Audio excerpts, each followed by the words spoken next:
بن کے چلی ہے۔ اعوذ باللہ من الشیطان الرجیم، بسم اللہ الرحمن الرحیم۔ اللہم صلی علی سیدنا و مولانا محمد وعلی آلہ وصحبہ وبارک وسلم وصلی علیہ۔ پاکستان میں موجود تمام ہی ناظرین کو، پاکستان سے باہر بھارت، متحدہ عرب امارات، تمام خلیجی ریاستیں، مکہ مکرمہ، مدینہ منورہ اور وہاں سے آگے تمام یورپی ممالک، بالخصوص برطانیہ، France, Spain, Italy, Germany, Sweden اور وہاں سے بھی آگے ریاستہائے متحدہ امریکہ، ساؤتھ افریقہ اور جہاں جہاں اس وقت ARY ڈیجیٹل نیٹ ورک پر ہماری یہ خصوصی ٹرانسمیشن سلام یا زینب رضی اللہ تعالی عنہا دیکھی جا رہی ہے، وہاں ٹیلی ویژن سیٹس کے سامنے موجود تمام ہی ناظرین کو انتہائی محبت، خلوص، ادب اور احترام کے ساتھ عامر لیاقت حسین کا السلام علیکم۔ سب سے پہلے میں اپنے MCR میں موجود وسیم صاحب سے گزارش کروں گا کہ آواز ذرا تھوڑی سی بہتر کر دیں۔ رمضان المبارک سے ہمارے ساتھ ہیں لیکن اب تک کئی صحیح طرح سے کام نہیں کر پائے۔ ناظرین کرام، آج 9 محرم الحرام ہے اور آج کا دن تاریخ اسلام میں انتہائی اہمیت کا حامل ہے۔ یہ وہ دن ہے ناظرین کرام، یہ وہ ساعتیں ہیں، یہ وہ لمحات ہیں جب امام علی مقام سیدنا حسین رضی اللہ تعالی عنہ نے اپنے خیام کی طرف، اپنے اہل بیت کی طرف اور اپنے اصحاب کی طرف ایک آخری نگاہ ڈالی تھی، کیونکہ آج وہ شب آنے والی ہے کچھ گھنٹوں کے بعد کہ جو شب مہلت ہے، اور مہلت امام علی مقام نے نہیں لی بلکہ مہلت امام علی مقام نے دی۔ صبر کی منزل پر ہیں، استقامت کی منزل پر ہیں، یقین کی منزل پر ہیں، اور یقین، صبر اور استقامت کی منزل پر قیام کرنے والے مہلت لیا نہیں کرتے، مہلت دیا کرتے ہیں۔ آج آپ نے ایک مہلت اور دی، یزیدی لشکر کو دی، عمر سعد کو دی، ابن زیاد کو دی، شمر ذل جوشن کو دی، عزرہ کو دی، خولی کو دی، سنان بن انس کو دی۔ میں تمہیں مہلت دیتا ہوں، ایک رات اور سوچ لو۔ ہم تو عبادت کریں گے، ہمارے خیام سے تو استغفار کی صدائیں بلند ہوں گی، ہمارے خیام سے تو پروردگار کے حضور دعائیں کی جائیں گی، لیکن ہم تمہیں مہلت دیتے ہیں، ایک موقع اور دیتے ہیں۔ سوچ لو کہ کیا کرنے جا رہے ہو۔ گو کہ یہ مہلت تم سے یہ کہہ کر مانگی جا رہی ہے کہ ہمیں آج کی رات عبادت کرنے دی جائے، لیکن ہم تمہیں مہلت دیتے ہیں۔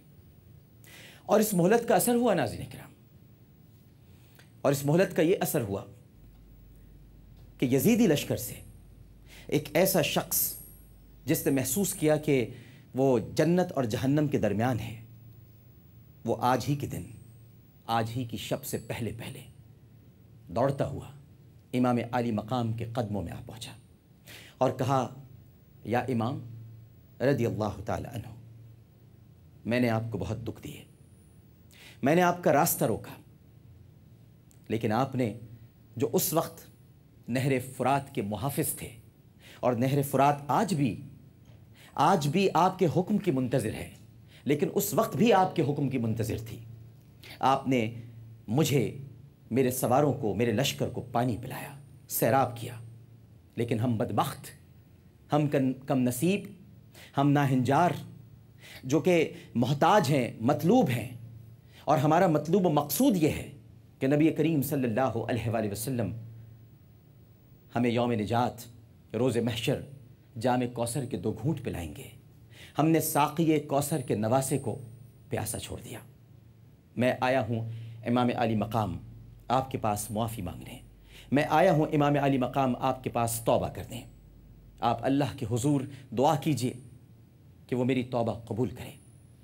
اور امام علی مقام سیدنا حسین رضی اللہ تعالی عنہ نے اس وقت حر بن یزید ریاحی، جو کہ یزیدی لشکر چھوڑ کر آ گئے تھے، ان کو سینے سے لگایا اور کہا، اے حر، تم اس وقت آئے ہو جب کہ جگر گوشہ بطول تمہیں نہ کچھ پینے کو پیش کر سکتا ہے، نہ کھانے کی دعوت دے سکتا ہے۔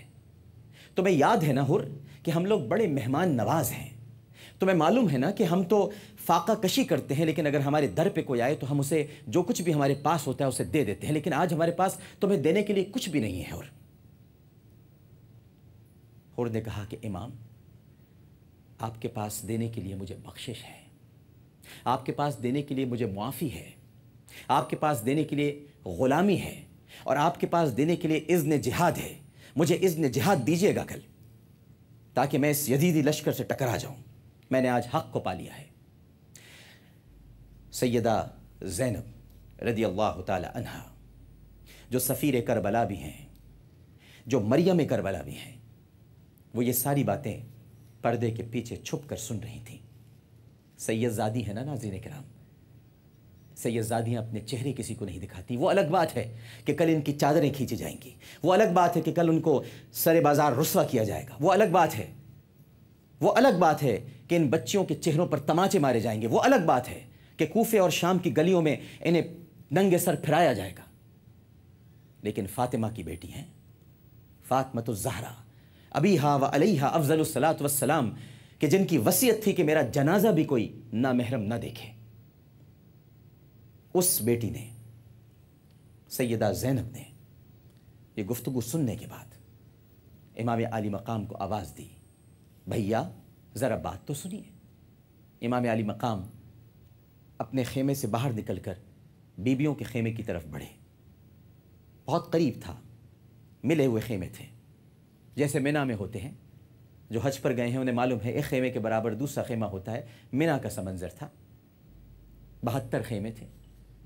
امام علی مقام سیدنا حسین رضی اللہ تعالی عنہ اپنی بہن کے پاس گئے اور پوچھا کہ بہنا کیا کہنا ہے؟